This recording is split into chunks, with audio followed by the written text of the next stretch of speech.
السلام عليكم ورحمة الله وبركاته. الحمد لله رب العالمين. الصلاة والسلام على خاتم الأنبياء والمرسلين نبينا محمد وعلى آله وصحبه أجمعين ومن سار على نهجه واستنى بسنته إلى يوم الدين. أما بعد.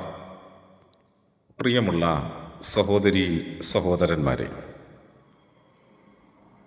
പരിശുദ്ധമായ ഹജ്ജിലുടനീളം നാം സ്മരിക്കുന്ന മഹൽ വ്യക്തിത്വമാണ് ഖലീലുല്ലാഹി ഇബ്രാഹിം നബി അലൈഹിസ്സലാം.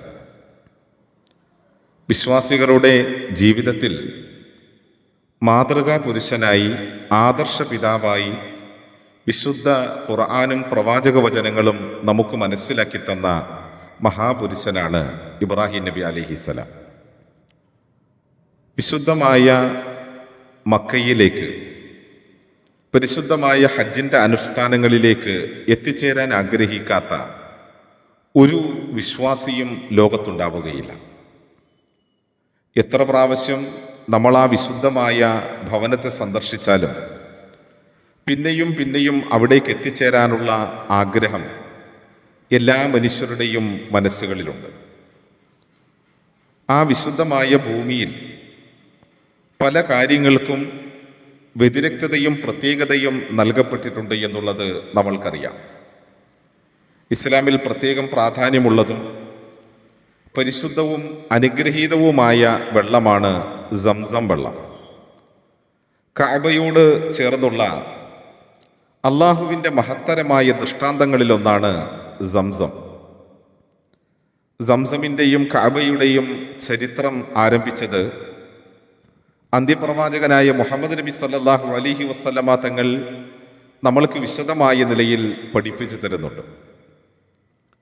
അൻ സഈദ് ഇബ്നു ജുബൈർ ഖാല ഇബ്നു അബ്ബാസ്, മഹാനായ ഇബ്നു അബ്ബാസ് റളിയല്ലാഹു തആല അൻഹുവിൽ നിന്ന് നിവേദനം ചെയ്യപ്പെടുന്നതായ ഒരു ഹദീസിൽ ആദരവായ റസൂലുള്ളാഹി സല്ലല്ലാഹു അലൈഹി വസല്ലമ തങ്ങൾ ഇപ്രകാരം നമ്മെ പഠിപ്പിക്കുകയുണ്ടായി.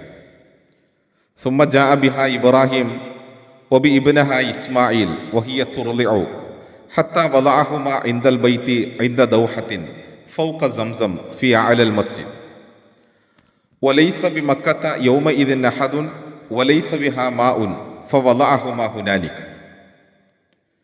ഇബ്നു അബ്ബാസ് റളിയല്ലാഹു തആല അൻഹുവിൽ നിന്ന് നിവേദനം ചെയ്യുന്ന ഈ തിരുഹദീസിൽ നമ്മൾക്ക് കാണാൻ കഴിയുന്നത് മഹാനായ ഇബ്രാഹിം നബി അലൈഹിസ്സലാം തൻ്റെ ഇണയെയും തൻ്റെ അരുമ സന്താനമായ ഇസ്മായിൽ നബി അലൈഹിസ്സലാമിനെയും വളരെ ചെറിയ പാല് കുടിക്കുന്ന ആ പ്രായത്തിലുള്ള ആ തൻ്റെ മകനെയും തൻ്റെ ഇണയെയും കൊണ്ട് വിശുദ്ധമായ കഅബാലയത്തിൻ്റെ അടുക്കലേക്ക് എത്തുകയാണ്. അവിടെയാണ് അവരെ ആ പ്രവാചകൻ താമസിപ്പിക്കുന്നത്. പള്ളിയുടെ ഉപരിഭാഗത്തും സംസമിൻ്റെ അടുത്തുമായുള്ള ഒരു വൃക്ഷത്തിൻ്റെ അരികിലാണ് അന്ന് അവരെ ഇബ്രാഹിം നബി അലൈഹിസ്സലാം താമസിപ്പിച്ചത്. അന്നാകട്ടെ മക്കയിൽ ജനവാസമോ അല്ലെങ്കിൽ ജലമോ ഒന്നും ഉണ്ടായിരുന്നില്ല. അവരെ അവിടെ അധിവസിപ്പിക്കുന്ന സന്ദർഭത്തിൽ അവർക്ക് സമീപം ഒരു സഞ്ചി കാരക്കയും ഒരു തോൽപാത്രം വെള്ളവും വെച്ചു കൊടുത്തു. പിന്നീട് ഇബ്രാഹിം നബി അലൈഹിസ്സലാം തിരിച്ചു പോരാൻ ഒരുങ്ങിയപ്പോൾ ഇസ്മായിൽ നബി അലൈഹിസ്സലാമയുടെ ഉമ്മ, ഇബ്രാഹിം നബി അലൈഹിസ്സലാമയുടെ ഇണ ഹാജറ റളിയല്ലാഹു തആല അൻഹ തൻ്റെ പ്രിയതമനോട് ചോദിക്കുകയുണ്ടായി, ഇബ്രാഹിം, ഒരു മനുഷ്യജീവിയുമില്ലാത്ത ഈ സ്ഥലത്ത്, യാ ഇബ്രാഹിമു ഐന തദ്ഹബു വതത്റുകുന ബിഹാദൽ വാദി അല്ലദീ ലൈസ ഫീഹി ഇൻസും വലാ ശൈഉൻ, ഒരു ജീവജാലവുമില്ല, ഒരു മനുഷ്യരുമില്ല, ഒന്നുമില്ലാത്ത ഈ മരുഭൂമിയിലെ ഈ താഴ്വാരത്തിൽ ഞങ്ങളെ ഉപേക്ഷിച്ച് താങ്കൾ എങ്ങോട്ടാണ് പോകുന്നത്? ഈ ചോദ്യം പലതവണ ആവർത്തിച്ചെങ്കിലും ഇബ്രാഹിം നബി അലൈഹിസ്സലാം അതിന് പ്രത്യേകിച്ച് മറുപടിയൊന്നും പറഞ്ഞില്ല. ഒടുവിൽ ഫഖാലത്ത് ലഹു ദാലിക മിറാറ, ഈ ചോദ്യം പല ആവർത്തി മഹദിയായ ഹാജറ റളിയല്ലാഹു തആല അൻഹ ചോദിക്കുകയും ഒടുവിൽ ഇബ്രാഹിം നബി അലൈഹിസ്സലാമിനോട് ചോദിച്ചു, ഹൽ അമറക്കല്ലാഹു ബിഹാദ, അള്ളാഹുവിൻ്റെ കൽപ്പനയാണോ ഞങ്ങളെ ഇവിടെ താമസിപ്പിക്കാനെന്ന്? അപ്പോൾ ഇബ്രാഹിം നബി അലൈഹിസ്സലാം പറഞ്ഞു, ഖാല നഅം, അതെ, അള്ളാഹുവിൻ്റെ കൽപ്പനയനുസരിച്ചാണ് ഞാൻ നിങ്ങളെ ഇവിടെ താമസിപ്പിച്ചിട്ടുള്ളത്.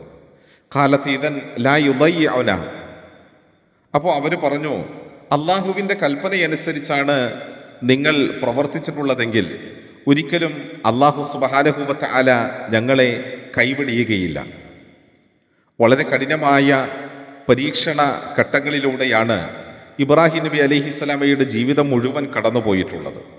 നമുക്കെല്ലാവർക്കും അറിയാം, സന്താന സൗഭാഗ്യമില്ലാതെ ദീർഘകാലം കഴിഞ്ഞുകൂടേണ്ടി വന്നു. ഒരു ആറ്റുനോറ്റൊരു സന്താനമുണ്ടായപ്പോൾ ആ സന്താനത്തെയും ഉമ്മയെയും ആരോരുമില്ലാത്ത മരുഭൂമിയിൽ കൊണ്ടുവന്ന് പാർപ്പിക്കേണ്ടി വരുന്നു. അങ്ങനെ ഫന്തലക ഇബ്രാഹിമു ഹത്താ ഇദാ കാന ഇൻദ സനിയ, ഇബ്രാഹിം നബി അലൈഹിസ്സലാം അവരെ അവിടെയാക്കി സനിയയിലേക്ക് തിരിച്ചെത്തുകയാണ്. അങ്ങനെ ഹൈസു ലാ യറൗനഹു, തന്നെ ആരും കാണുന്നില്ല എന്ന് ഉറപ്പുവരുത്തിയ ശേഷം ഇസ്തഖ്ബല ബിവജ്ഹിഹിൽ ബൈത്ത്, അദ്ദേഹം വിശുദ്ധമായ കഅബാലയത്തിൻ്റെ നേർക്ക് തിരിയുകയുണ്ടായി. എന്നിട്ട് സുമ്മ ദഅ ബിഹാഉലാഇൽ കലിമാത്തി വറഫഅ യദൈ, ഇബ്രാഹിം നബി അലൈഹിസ്സലാം അള്ളാഹുവിലേക്ക് ആത്മാർത്ഥമായ നിലയിൽ കൈകൾ ഉയർത്തിക്കൊണ്ട് ചില പ്രാർത്ഥനകൾ നടത്തുകയുണ്ടായി.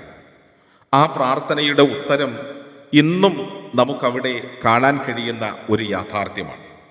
നമ്മളിവിടെ തിരിച്ചറിയേണ്ടുന്ന പ്രാധാന്യമർഹിക്കുന്ന ഒരു കാര്യമുണ്ട്. എന്താണ് ഇബ്രാഹിം നബി അലൈഹിസ്സലാം അവിടെ വെച്ച് പ്രാർത്ഥിച്ചത്?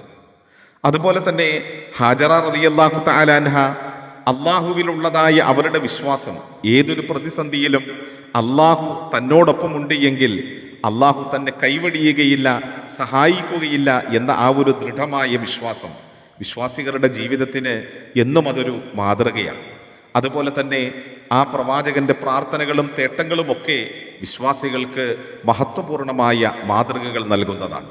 ആ വിഷയങ്ങൾ ഇൻഷാ അല്ലാഹ് അടുത്ത ക്ലാസ്സുകളിൽ നമ്മൾക്ക് പരിശോധിക്കാം. അള്ളാഹു അനുഗ്രഹിക്കട്ടെ. അസ്സലാമു അലൈക്കും വറഹ്മത്തുള്ളാഹി വബറകാതുഹു.